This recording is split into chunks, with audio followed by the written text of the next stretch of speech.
Mayroon ng Solo Parent Federation ang Northern Kabuntalan na inorganisa ng MSSD. Nanumpa na rin ang mga elected officers ng federasyon kasunod ng orientation hinggil sa Solo Parents Welfare Act.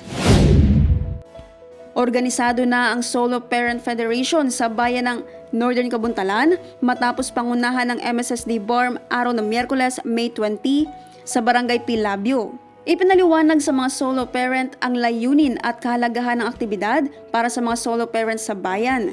Sa isinagawang orientation hinggil sa Solo Parents Welfare Act, binigyang diin ang mga karapatan at benepisyong maaaring matanggap ng mga solo parent.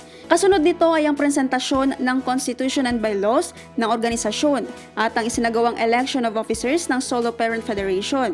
Nanumpa rin ng mga elected officers ng federasyon.